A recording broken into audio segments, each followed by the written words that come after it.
41 വർഷമായി സാമൂഹ്യ സന്നദ്ധ സേവന രംഗത്ത് പ്രവർത്തിച്ചു വരുന്ന ആലിൻമോഡ് ബ്രദേഴ്സ് സംഘടിപ്പിച്ച ചലച്ചിത്ര ശില്പശാല സിനിമ കലാ സംവിധായകൻ ബോബൻ നിർവഹിച്ചു. പുള്ളി ഇതിനെപ്പറ്റിയെല്ലാം വളരെ വിശദമായിട്ട് നിങ്ങളെ പഠിപ്പിച്ചു തരും, പറഞ്ഞു തരും.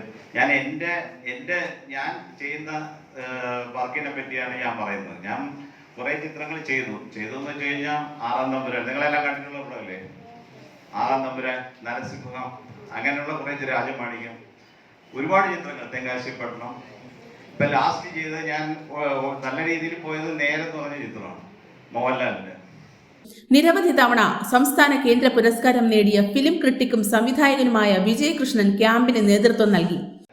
ഈ സിനിമ വെറും പാട്ടും ഡാൻസും അടിയും ഹാസ്യവും മാത്രമായിരുന്ന സമയത്താണ്, അത് മാത്രമേ നമുക്ക് അറിയുമായിരുന്നു.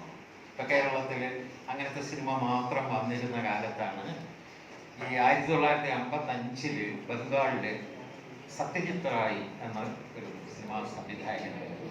അദ്ദേഹത്തിന്റെ സിനിമയുടെ പേരാർക്കെങ്കിലും അറിയാമോ? പഥേർ പാഞ്ചാലി വരുന്നത് 1955. അപ്പോഴാണ് നമുക്കും ഒക്കെ ഇങ്ങനെയുള്ള സിനിമ ചെയ്യണമെന്നൊരു ആഗ്രഹം വരുന്നത്. അത് ഈ പറയുന്ന ഒന്നുമില്ല, ഈ ആളുകളെ രസിപ്പിക്കുമെന്ന് പറയുന്ന ഒന്നുമില്ല. അപ്പൊ അങ്ങനെയുള്ള പടം രസിച്ചുകൊണ്ടിരുന്ന ആൾക്കാർക്ക് മുമ്പിൽ അതൊന്നും ഇല്ലാത്ത, അതായത് അടിയും പിടിയും പാട്ടും ഡാൻസും ഇതൊന്നും ഇല്ലാത്ത സിനിമ വരുമ്പോഴാണ് ഈ ആളുകൾ അതിനെ ആർട്ടെന്നൊക്കെ പറയും. സിനിമ, ചരിത്രം, പരിണാമം, കഥ, തിരക്കഥ, സംവിധാനം എന്നിവയുടെ പഠന ക്ലാസുകൾ അദ്ദേഹം നിയന്ത്രിച്ചു. ലോകത്തെ ആദ്യ സിനിമകൾ trip to the moon, Lumiere film, modern times എന്നിവയുടെ പ്രദർശനവും വിവരണവും അദ്ദേഹം നടത്തി. കൂടാതെ ഗിരിജ സുരേന്ദ്രൻ നയിച്ച അഭിനയ പഠന ക്ലാസ്സിൽ കുട്ടികൾ ആവേശത്തോടെയാണ് പങ്കെടുത്തത്. 4 പതിറ്റാണ്ടായി അഭിനയ രംഗത്തുള്ള ഗിരീഷ് സോപാനത്തിന്റെ പരിണാമവും ഏകപാത്ര അഭിനയവും കുട്ടികൾ ആശ്ചര്യപൂർവ്വം കേട്ടിരുന്നു.